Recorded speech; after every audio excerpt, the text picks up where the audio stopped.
सहनाववतु सहनौ भुनक्तु सह वीर्यङ्करवावहै तेजस्विनावधीतमस्तु मा विद्विषावहै।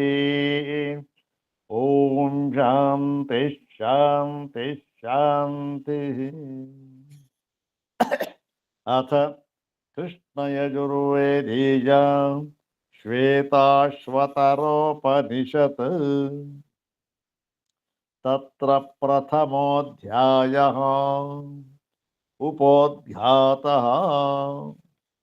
ಕೃಷ್ಣಯಜುರ್ವೇದದ ಶ್ವೇತಾಶ್ವತರೋಪನಿಷತ್ತಿನಲ್ಲಿ ಮೊದಲನೆಯ ಅಧ್ಯಾಯ, ಅದರಲ್ಲಿ ಉಪೋದ್ಘಾತ ಭಾಗವನ್ನ ನಾವು ನೋಡ್ತಾ ಇದ್ದೇವೆ. ವಿಸ್ತಾರವಾದ ಉಪೋದ್ಘಾತ.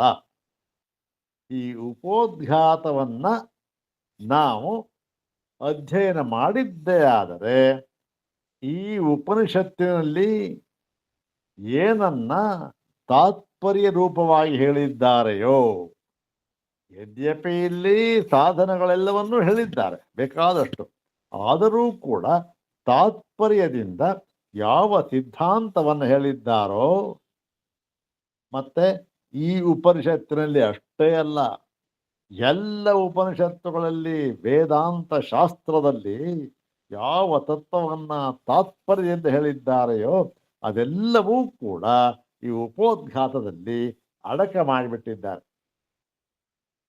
ಅಧ್ಯಾಸ ಭಾಷ್ಯದಲ್ಲಿ ಭಗವತ್ಪಾದ ಶಂಕರರು ಅತ್ಯದ್ಭುತವಾಗಿ ಅಮೋಘವಾಗಿ ಯಾರೂ ಕೂಡ ಆ ಒಂದೂವರೆ ಪುಟದಲ್ಲಿ ಇಡೀ ವೇದಾಂತ ಶಾಸ್ತ್ರದ ತಿರುಳನ್ನ ತಲಸ್ಪರ್ಶಿಯಾಗಿ ಪ್ರತಿಯೊಬ್ಬರಿಗೂ ಮನದಟ್ಟಾಗುವಂತೆ ತಿಳಿಸಿಕೊಡ್ತಕ್ಕಂಥ ಸಾಮರ್ಥ್ಯ ಇದೆ ಅಂತ ಅಂದ್ರೆ ಅದು ಶಂಕರ ಭಗವತ್ಪಾದರನ್ನ ಬಿಟ್ಟರೆ ಬೇರೆ ಯಾರಿಂದಲೂ ಸಾಧ್ಯವೂ ಇಲ್ಲ, ಸಾಧ್ಯವಾಗುವುದಿಲ್ಲ.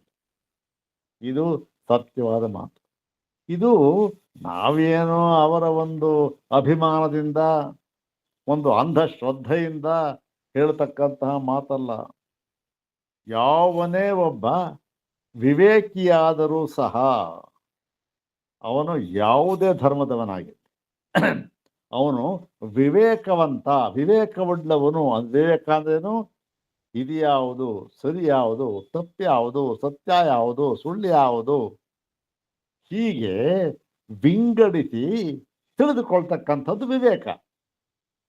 ಈ ಸಾಮರ್ಥ್ಯ ಯಾರು ಇದೆಯೋ ಅವನು ಯಾವುದೇ ಧರ್ಮದಲ್ಲಿರಲಿ, ಮುಸಲ್ಮಾನನಾಗಿರ್ಬೋದು, ಕ್ರಿಶ್ಚಿಯನ್ ಆಗಿರ್ಬೋದು, ಅಥವಾ ಬ್ರಹ್ಮಾಂಡದಲ್ಲಿರ್ತಕ್ಕಂಥ ಯಾವುದೇ ಧರ್ಮಕ್ಕೆ ಸೇರಿದವನಾಗಿರ್ಬೋದು, ವಿವೇಕಿಯಾಗಿದ್ದರೆ ಅವನು ಶಂಕರ ಭಗವತ್ಪಾದರನ್ನ ಯಾವ ತರಹದಲ್ಲಿಯೂ ಕೂಡ ಉಪೇಕ್ಷೆ ಮಾಡುವುದಕ್ಕಾಗಲಿ, ನಿಂದನೆ ಮಾಡುವುದಕ್ಕಾಗಲಿ ಸಾಧ್ಯವೇ ಇಲ್ಲ.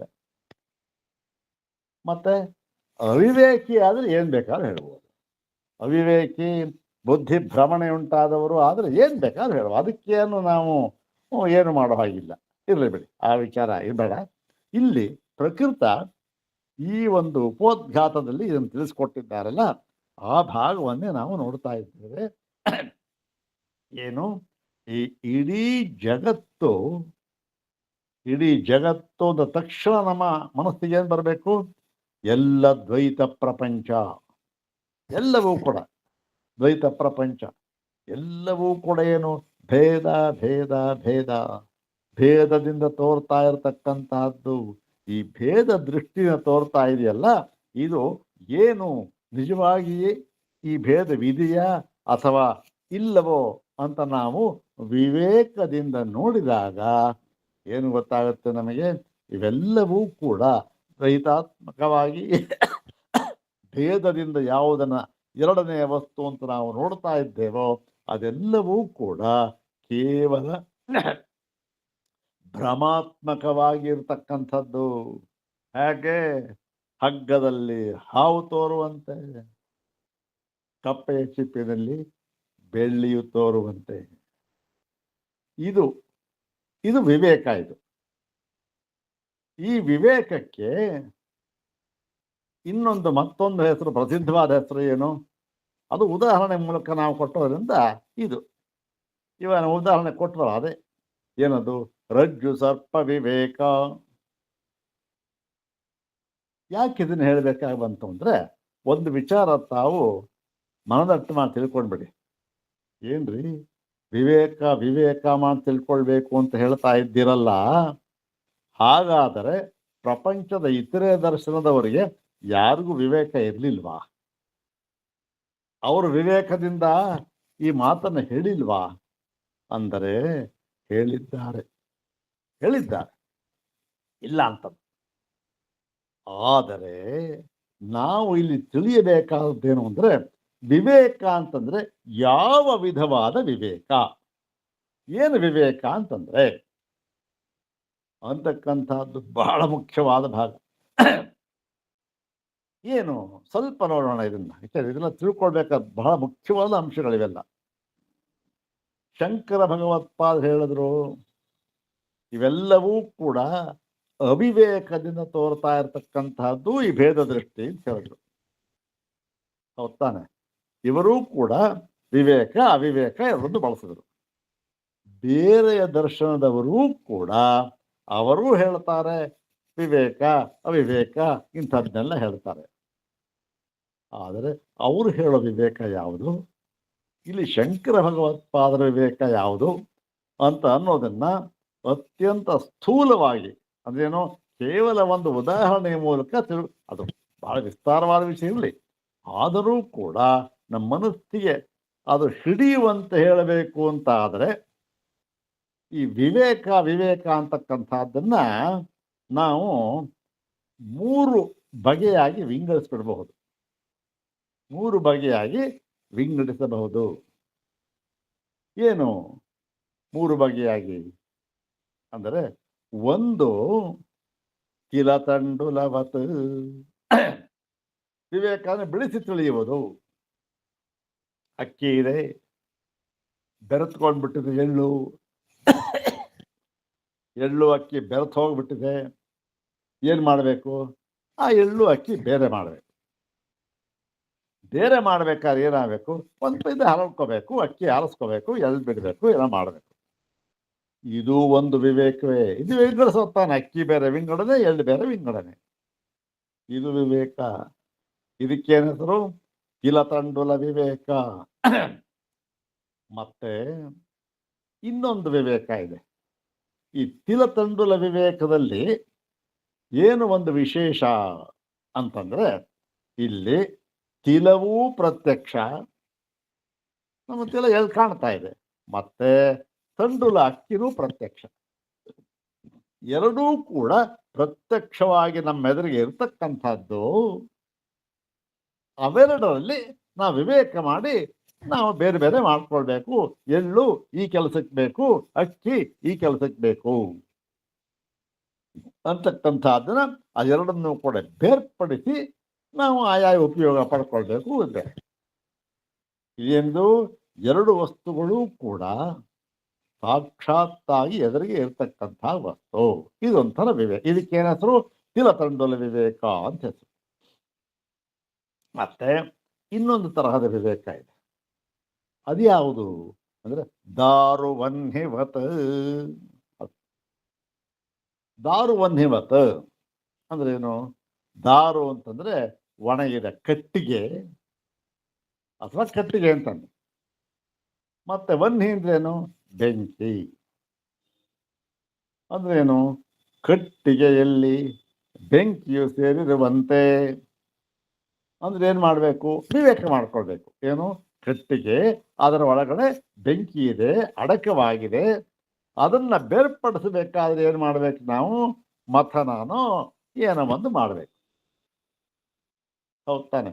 ಆ ಒಂದು ಕ್ರಿಯೆಯಿಂದ ಅದನ್ನು ಬೇರ್ಪಡಿಸಿ ನಾವು ತಿಳ್ಕೊಳ್ಬಹುದು. ಏನೋ ಅಂತ ಅದನ್ನು ತಿಳ್ಕೊಳ್ಬೇಕು. ದಾರು ವನ್ಹಿ.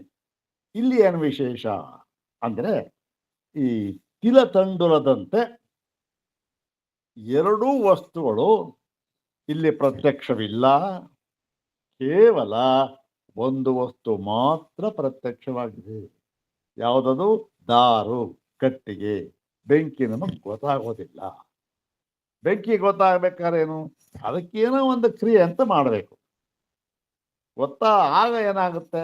ಬೆಂಕಿಯು ತೋರುತ್ತೆ, ಬೇರ್ಪಡಿಸ್ಕೋಬಹುದು, ತಿಳಿಬಹುದು, ನಾವು ತಿಳಿಬಹುದು. ಅದರಿಂದ ಬೇರೆ ಇನ್ನೊಂದು ಕಡೆ ಬೆಂಕಿ ಹತ್ತಿಸ್ಕೋಬಹುದು, ಏನೋ ಮಾಡ್ಬೋದು. ಇದು ದಾರುವನ್ಹಿ ವಿವೇಕ. ಇಲ್ಲಿ ಒಂದೇ ಒಂದು ವಸ್ತು ಮಾತ್ರ ಪ್ರತ್ಯಕ್ಷವಾಗಿದೆ, ಇನ್ನೊಂದು ವಸ್ತು ನಮ್ಮ ಪ್ರತ್ಯಕ್ಷವಾಗಿ ಇಲ್ಲ. ಆಯ್ತು, ಇದೊಂದು ವಿವೇಕ. ಇನ್ನೊಂದು ಅದೇ ಈಗ ಹೇಳ್ತಕ್ಕಂಥದ್ದು ನಾವು ರಜ್ಜು ಸರ್ಪ ವಿವೇಕ. ರಜ್ಜು ಸರ್ಪ ವಿವೇಕ ಅಂತಂದ್ರೆ ಹಗ್ಗದೊಳಗಿನ ಹಾವು. ಇಲ್ಲೇನು ವಿಶೇಷ? ಇಲ್ಲೂ ಕೂಡ ಕೇವಲ ಒಂದು ವಸ್ತು ಮಾತ್ರ ಪ್ರತ್ಯಕ್ಷ, ಇನ್ನೊಂದು ವಸ್ತು ಪ್ರತ್ಯಕ್ಷವಲ್ಲ. ಹಗ್ಗದೊಳಗಡೆ ಹಾವಿದೆ, ಹೌದ್ ತಾನೆ? ಆದ್ರೆ ಪ್ರತ್ಯಕ್ಷವಾಗಿ ಕಾಣ್ತಾ ಇರ್ತಕ್ಕಂಥದ್ದೇನು? ಹಾವು.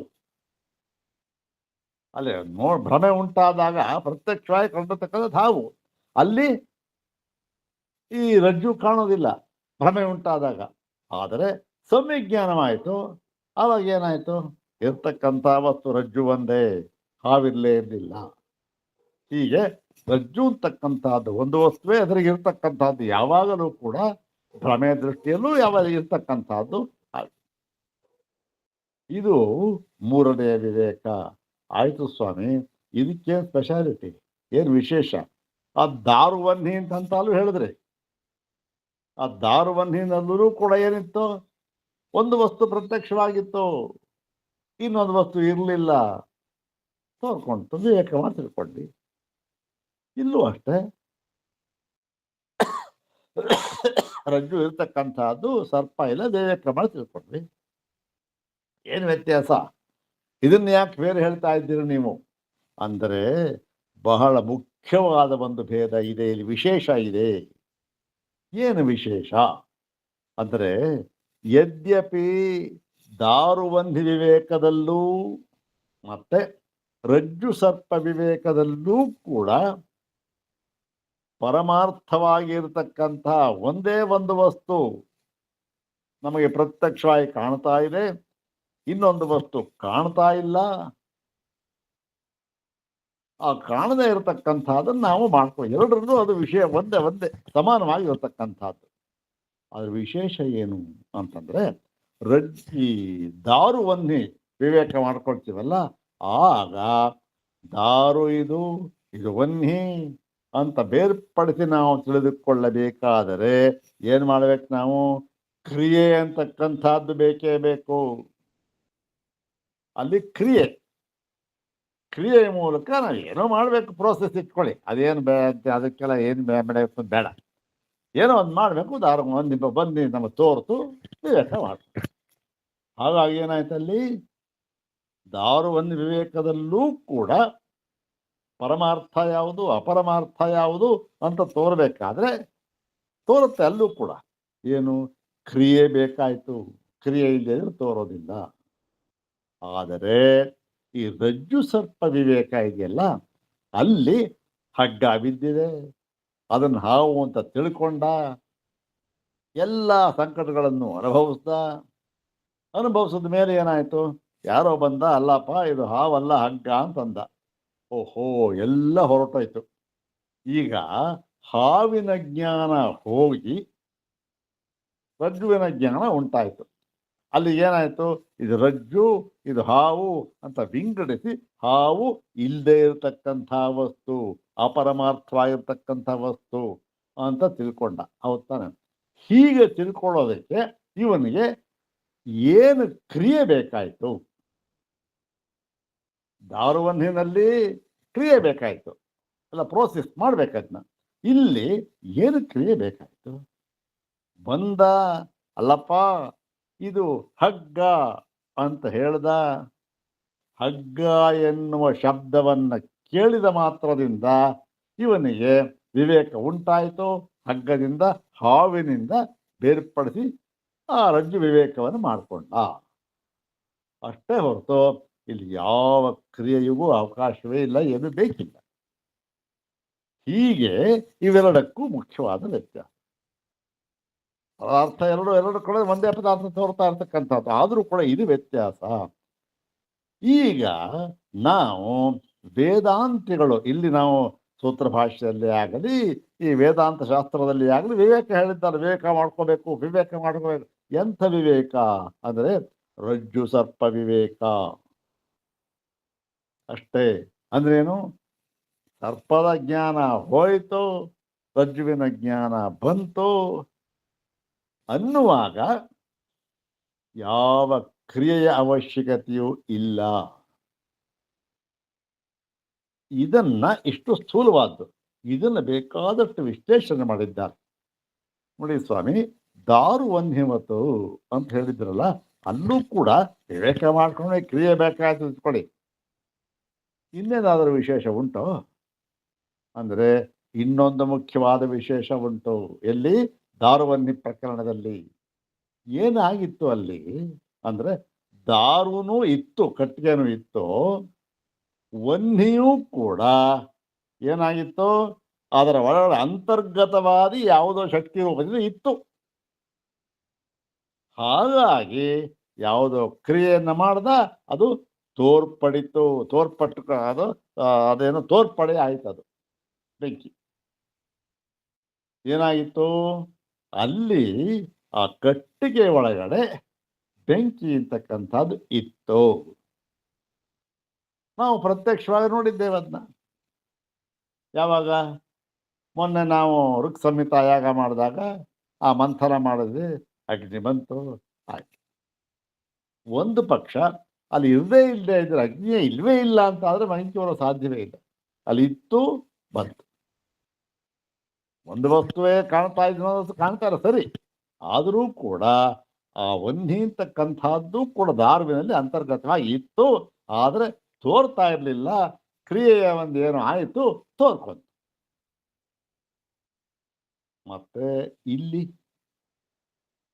ರಜ್ಜು ಸರ್ಪ ವಿವೇಕದಲ್ಲಿ, ರಜ್ಜು ಸರ್ಪ ವಿವೇಕದಲ್ಲಿ ಯಾವತ್ತಿಗೂ ಕೂಡ, ಯಾವತ್ತಿಗೂ ಅಂದ್ರೇನು, ಈಗ ಹಿಂದೆ ಮುಂದೆ ರಜ್ಜುವಿನ ಸರ್ಪದ ಜ್ಞಾನವಾದಾಗಲೂ ಕೂಡ, ಸರ್ಪದ ಜ್ಞಾನ ಹೋಗಿ ರಜ್ಜುವಾದಾಗಲೂ ಕೂಡ, ಯಾವ ಕಾಲದಲ್ಲಿಯೂ ಕೂಡ ಹಾವು ಎಂಬತಕ್ಕಂತಹ ಒಂದು ವಸ್ತು ಇರಲೇ ಇಲ್ಲ ಅಲ್ಲಿ. ಅಲ್ಲೇನಾಗಿತ್ತು? ದಾರುವನ್ನಿ ಮತ್ತು ಬೆಂಕಿ ಇತ್ತು, ಅದರೊಳಗಡೆ ಕಟ್ಟಿಗೆ ತೋರ್ತಾ ಇರಲಿಲ್ಲ ಅಷ್ಟೇ, ಅಂತರ್ಗತವಾಗಿ ಇತ್ತು, ಅಂತರ್ಧಾನವಾಗಿ ಇತ್ತು. ಯಾವುದೋ ಕ್ರಿಯೆಯನ್ನು ಮಾಡಬೇಕು, ತೋರ್ಕೊಡ್ತು. ಇಲ್ಲಿ ಹಾಗಲ್ಲ. ಆ ಹಾವು ಎಂಬತಕ್ಕಂಥ ಒಂದು ತತ್ವ ಇರಲೇ ಇರಲಿಲ್ಲ ಯಾವತ್ತೂ ಕೂಡ. ಹಾಗಾಗಿ ಮತ್ತು ತೋರ್ತಾ ಇತ್ತಲ್ಲ ಅಂತಂದ್ರೆ ಅದನ್ನ ಭ್ರಮೆ ಅಂತ ನಾವು ಹೇಳ್ತೇವೆ ವೇದಾಂತಿಗಳು. ಇದನ್ನೇ ಶಂಕರ ಭಗವತ್ಪಾದರು ಬೇಕಾದಷ್ಟು ಕಡೆ ಹೇಳಿದ್ದಾರೆ. ಈಗ ಇಷ್ಟು ಸಾಕು. ಈ ಪ್ರಕರಣದಲ್ಲಿ ಇದನ್ನೇ ಹೇಗೆ ಎಲ್ಲವೂ ಕೂಡ ಭ್ರಮಾತ್ಮಕವಾಗಿದೆ ಎಂಬ ವಿಷಯವನ್ನ ಹೇಳ್ತಾ ಇದ್ದಾರೆ.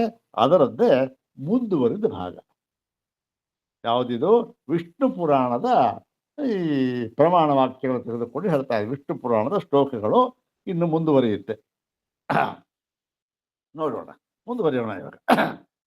ವಿಷ್ಣು ಪುರಾಣದ ಒಂದು ಇದು ಹೇಗೆ ಎಲ್ಲವೂ ಕೂಡ ತೋರ್ತಾ ಇರತಕ್ಕಂಥ ವಸ್ತು ಭ್ರಮಾತ್ಮಕವಾಗಿದೆ ಅಂತ ಹೇಳಿ ಆ ವಿಚಾರವನ್ನ ಇಲ್ಲಿ ಹೇಳ್ತಾ ಇದ್ದಾರೆ. ನೋಡೋಣ. ನನ್ನ ಪುಸ್ತಕದಲ್ಲಿ 51ನೇ ಪುಟ. ಓಂ ಸಿತ ನೀಲಾದಿಭೇದೇನ ಯಥೈಕಂ ದೃಶ್ಯತೆ ನಭಃ ಭ್ರಾಂತ ದೃಷ್ಟಿಭಿರಾತ್ಮಾಪಿ ತಥೈಕ ತನ್ ಪೃಥಕ್ ಪೃಥಕ್. ಸೊಗಸಾಗಿದೆ ಶ್ಲೋಕ. ಸೂತ್ರ ಭಾಷೆ ಬಂದಿರತಕ್ಕಂಥದ್ದು ಇವೆಲ್ಲ. ಸಿತ ನೀಲಾದಿ ಭೇದೇನ. ಸಿತ ಅಂದ್ರೇನು? ಬಿಳುಪು. ನೀಲ ಅಂದ್ರೇನು? ನೀಲಿ, ಕಡು ನೀಲಿ ಬಣ್ಣ, ಕಪ್ಪು ಬಣ್ಣ, ಕಪ್ಪು ಮಿಶ್ರ ಆಗ್ತದೆ. ಹೀಗೆ ಆಕಾಶ ನೋಡ್ರಿ ಇವಾಗ ನೀಲಿಯಾಗಿದೆ. ಮತ್ತೆ ಸ್ವಲ್ಪ ಹೊತ್ತು ನೋಡ್ದ, ಓಹೋ ಏನಪ್ಪಾ ಕಪ್ಪಗಾಗ್ಬಿಟ್ಟಿದೆ ಆಕಾಶ ಅಂದ. ಆದರೂ ಕೂಡ ಏನಾಗಿದೆ, ಹಿತ ನೀಲಾದಿ ಭೇದೇನ ದೃಶ್ಯತೆ. ಯಾವುದು ದೃಶ್ಯತೆ? ಏಕಂ ನಭಃ, ಒಂದೇ ಒಂದು ಆಕಾಶ. ಅದಕ್ಕೆ ಯಾವ ಒಂದು ಬಣ್ಣವಾಗಲಿ ಗುಣವಾಗಲಿ ಆಕಾರವಾಗಲಿ ಏನೂ ಇಲ್ಲ ಆಕಾಶಕ್ಕೆ. ಇಂತಹ ಒಂದು ಆಕಾಶ ಇದಿರ್ತಕ್ಕಂಥದ್ದು ಎಷ್ಟು? ಎಲ್ಲಾದರೂ ಕೂಡ ಎರಡು ಆಕಾಶ ಅಂತಕ್ಕಂಥದ್ದು ಇರೋದಕ್ಕೆ ಸಾಧ್ಯವ? ಎರಡು ಆಕಾಶ ಅಂತ ಇದ್ರೆ ಒಂದು ಆಕಾಶ ಆಗೋದೇ ಇಲ್ಲ. ಇರತಕ್ಕಂಥದ್ದು ಎಷ್ಟು? ಒಂದೇ ಆಕಾಶ. ಎರಡು ಆಕಾಶ ಇರೋದಕ್ಕೆ ಸಾಧ್ಯವೇ ಇಲ್ಲ. ಮತ್ತೆ ಈ ತರಹ ಒಂದೇ ಆಗಿರತಕ್ಕಂಥ ಆಕಾಶ ಕಪ್ಪು, ನೀಲಿ, ಮತ್ತೆ ಇನ್ನೇನೋ ಆಕಾರವಾಗಿ ಏನೇನೋ ತೋರ್ತಾ ಇದೆ.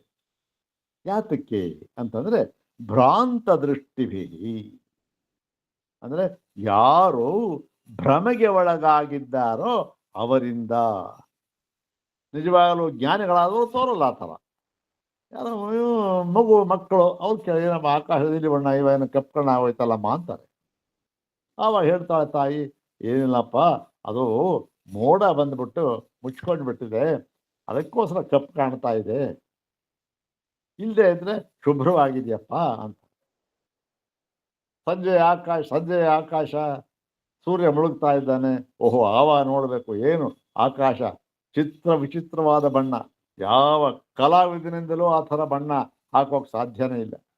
ಅಂತ ವಿಚಿತ್ರವಾದ ಬಣ್ಣಗಳಿಂದ ಆಕಾರ ತೋರ್ಕೊಳ್ಳುತ್ತೆ ಸಂಜೆ ಹೊತ್ತಲ್ಲಿ. ನಾವೆಲ್ಲ ನೋಡಿದ್ದೇವೆ. ಹೇಗೆ ಅಂದರೆ ಭ್ರಾಂತ ದೃಷ್ಟಿ. ಯಾರು ಭ್ರಮೆಗೆ ಒಳಗಾಗಿದ್ದಾರೋ ಅವರಿಂದ ಹೀಗೆ ತೋರ್ತಾ ಇದೆ. ನಿಜವಾಗಿ ಒಂದೇ ಆಕಾಶ ಇರತಕ್ಕಂಥದ್ದು, ಯಾವ ವಿಕಾರವೂ ಇಲ್ಲದೆ ಇರತಕ್ಕಂಥದ್ದು. ತಥಾ ಏಕಃ ಸನ್ ಆತ್ಮ, ಈ ಒಂದು ಆತ್ಮತತ್ವ ಅಂತ ಇದೆಯಲ್ಲ ಅದು ಒಂದೇ ಆಗಿದ್ದರೂ ಕೂಡ ಏನಾಗುತ್ತೆ, ಭ್ರಾಂತ ದೃಷ್ಟಿಭಿ, ಅಂದ್ರೆ ಯಾರು ಭ್ರಾಂತರಾಗಿದ್ದಾರೋ ಭ್ರಮೆಗೆ ಒಳಗಾಗಿದ್ದಾರೋ ಅವರಿಂದ ಏನಾಗಿ ತೋರಿಸ್ತಾ ಇದೆ, ಪೃಥಕ್ ಬೇರೆ ಬೇರೆಯಾಗಿ ಬಿಡಿಯಾಗಿ ಭೇದ ರೂಪದಿಂದ ತೋರ್ತಾ ಇದೆ. ದೃಷ್ಟಾಂತ. ಮತ್ತು ಏಕ ಸಮಸ್ತಂ ಯದಿ ಹಾಸ್ತಿ ಕಿಂಚಿತ್ ಅಚ್ಯುತೋ ತದಚ್ಯುತೋ ನಾಸ್ತಿ ಪರಂ ತತೋನ್ಯತ್ ಸೋಹಂ ಸಚತ್ತಂ ಸಚ ಸರ್ವಮೇತತ್ ಆತ್ಮಸ್ವರೂಪಂ ತ್ಯಜ ಭೇದ ಮೋಹಂ. ಇದೊಂದು ಮಾತು. ಇದು ಈ ಈ ರಾಜನನ್ನ ಯಾರು ಉಪದೇಶ ಮಾಡ್ತಾರೋ ಅವರು ಉದ್ದೇಶಿಸಿ ಹೇಳಿದ ಮಾತು. ಎಲೈ ಶಿಷ್ಯನೇ, ಶಿಷ್ಯ ಅಂತ ಹೇಳ್ಬೋಣ, ಶಿಷ್ಯನೇ ಏನಾಗಿದೆ, ಏಕಂ ಸಮಸ್ತಂ ಯದಿಹಾಸ್ತಿ ಕಿಂಚಿತ್. ಯದಿಹಾಸ್ತಿ ಕಿಂಚಿತ್, ಇಲ್ಲಿ ಅಂದ್ರೆ ನಾವು ಹೊರಗಡೆ ಏನೇನು ವಸ್ತು ಅಂತ ಇದೆಯೋ ಅವೆಲ್ಲ ಏನಾಗಿದೆ, ಏಕಂ ಸಮಸ್ತಂ, ಒಂದೇ ರೂಪ, ಯಾವ ಭೇದವೂ ಇಲ್ಲ, ಏನೂ ಇಲ್ಲ. ಏನದು ಅಂತಂದ್ರೆ ತತ್, ಅದೇನದು ಅಚ್ಯುತಃ. ಅಚ್ಯುತಃ ಅಂದ್ರೆ ಯಾವ ಸಂದರ್ಭದಲ್ಲಿಯೂ ಕೂಡ ಅದಕ್ಕೆ ಚ್ಯುತಿ ಅಂತಕ್ಕಂಥದ್ದು ಇಲ್ಲ. ಅದು ಯಾವುದದು ಅಚ್ಯುತ, ಅದೇ ಪರಮಾರ್ಥ ತತ್ವ, ಪರಮಾತ್ಮ ತತ್ವ. ನಾಸ್ತಿ ಪರಂ ತತಃ ಅನ್ಯತ್, ತತಃ ಅನ್ಯತ್ ಪರಂ ನಾಸ್ತಿ, ಅದಕ್ಕಿಂತ ಬೇರೆಯಾದ ಇನ್ನೊಂದು ವಸ್ತು ಅಂತಕ್ಕಂಥದ್ದು ಇಲ್ಲ. ಮತ್ತು ನಮ್ಮ ಅನುಭವದಲ್ಲಿ ಸೋಹಂ ಸಚತ್ವಂ, ನಾನು ನೀನು ಅಂತ ತೋರ್ತಾ ಇರತಕ್ಕಂಥ ಎಲ್ಲವೂ ಕೂಡ ನೀನೇ ನಾನಾಗಿದ್ದಾನೆ, ಎಲ್ಲವೂ ಕೂಡ ಏನಾಗಿದೆ, ಸರ್ವಮೇತದ ಆತ್ಮಸ್ವರೂಪ. ಇವೆಲ್ಲವೂ ಕೂಡ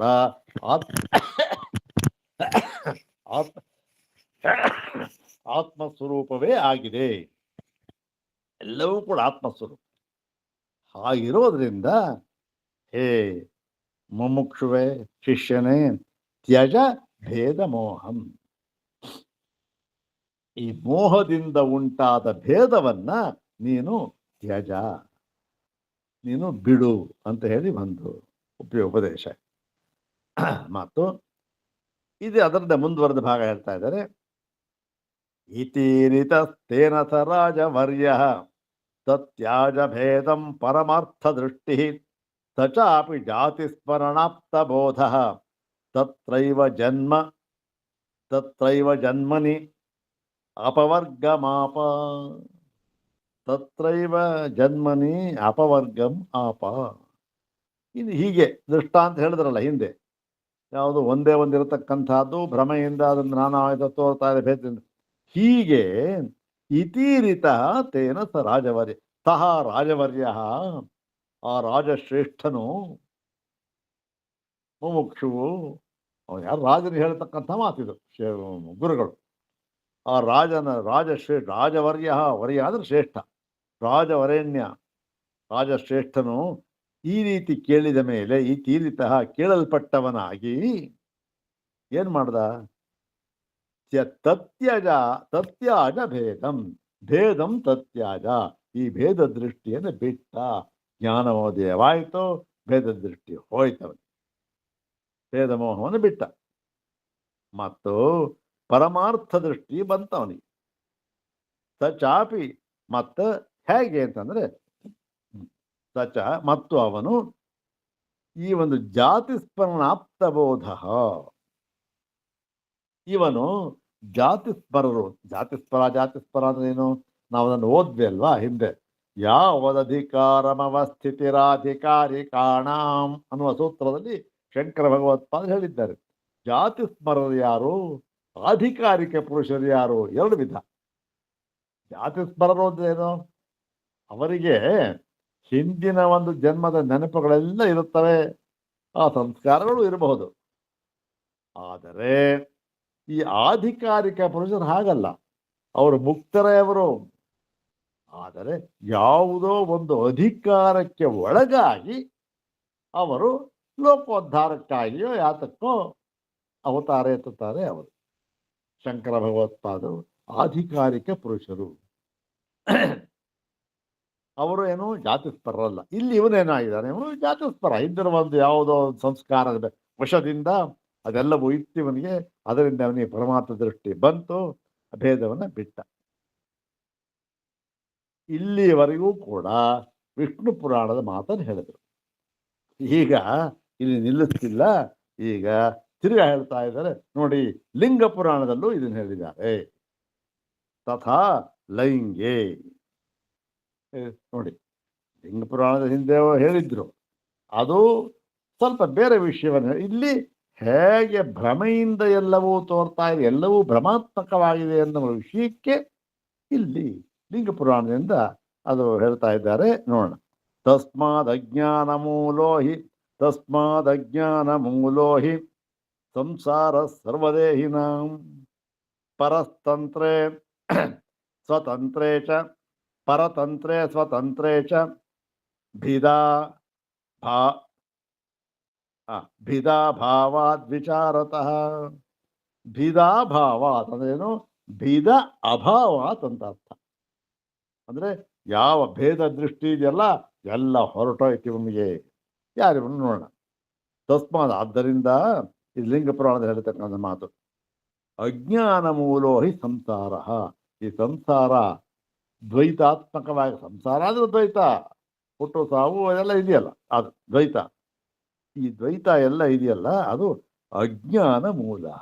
ಇದಕ್ಕೆಲ್ಲ ಕಾರಣ ಅಜ್ಞಾನವನ್ನೇ ಮೂಲವಾಗಿ ಉಳ್ಳಂಥದ್ದು. ಇದು ಅಜ್ಞಾನವನ್ನೇ ಆಧಾರವಾಗಿರ್ತಕ್ಕಂಥದ್ದು. ಇದು ಅಜ್ಞಾನ ಮೂಲ ಇದಕ್ಕೆ, ಸಂಸಾರಕ್ಕೆ, ದ್ವೈತಕ್ಕೆ ಅಂದ್ಬಿಟ್ಟು ಎಲ್ಲ ಸರ್ವದೇ ಸಂಸಾರ ಎಲ್ಲ ದೇಹಗಳು ಜೀವರುಗಳಿಗೆಲ್ಲ ಈ ಸಂಸಾರ ಇದೆಯಲ್ಲ ಅದು ಅಜ್ಞಾನ ಮೂಲ.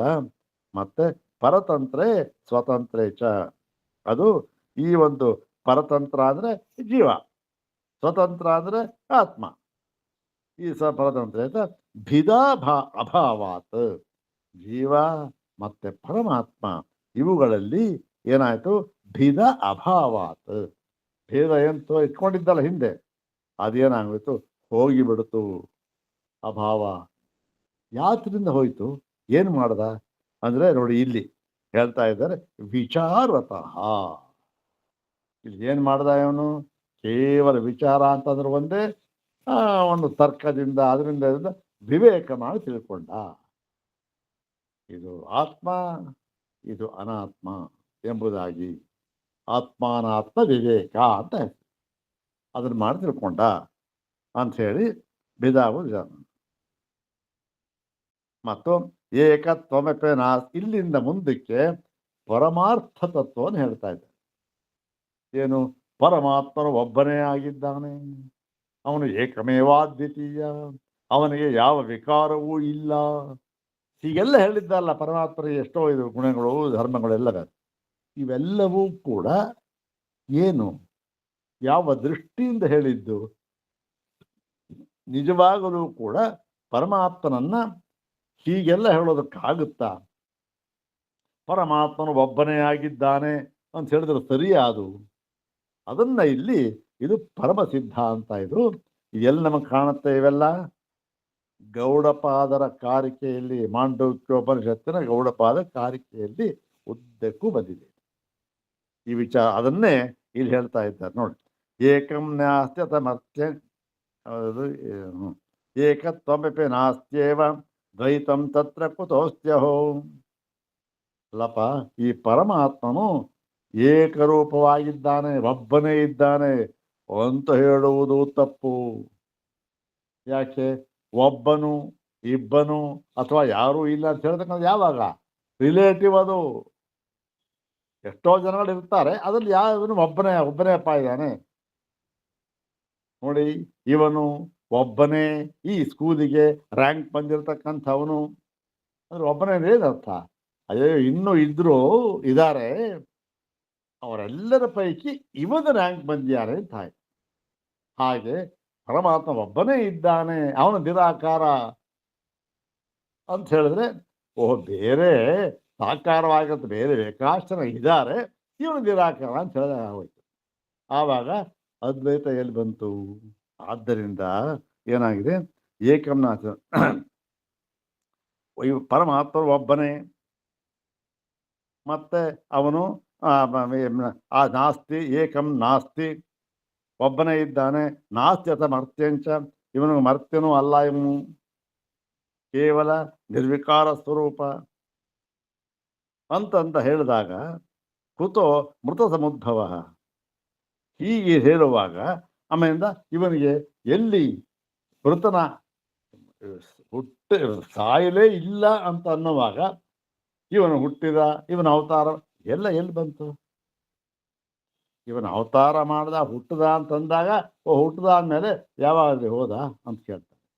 ಕೃಷ್ಣ ಪರಮಾತ್ಮ ಹುಟ್ಟದ, ಏನೋ ನಾವು ಲೋಕಾರೂಢಿಯಾಗಿ ಒಂದು ವ್ಯಾವಹಾರಿಕವಾಗಿ ಹೇಳ್ತಕ್ಕಂಥ ಮಾತು, ಯಾವತ್ತ ಒಂದು ದಿವಸ ಅಷ್ಟಮಿ ದಿನ ತಿಥಿ ರೋಹಿಣಿ ನಕ್ಷತ್ರ ಹುಟ್ಟದ ಅಂತ ಆಯ್ತು.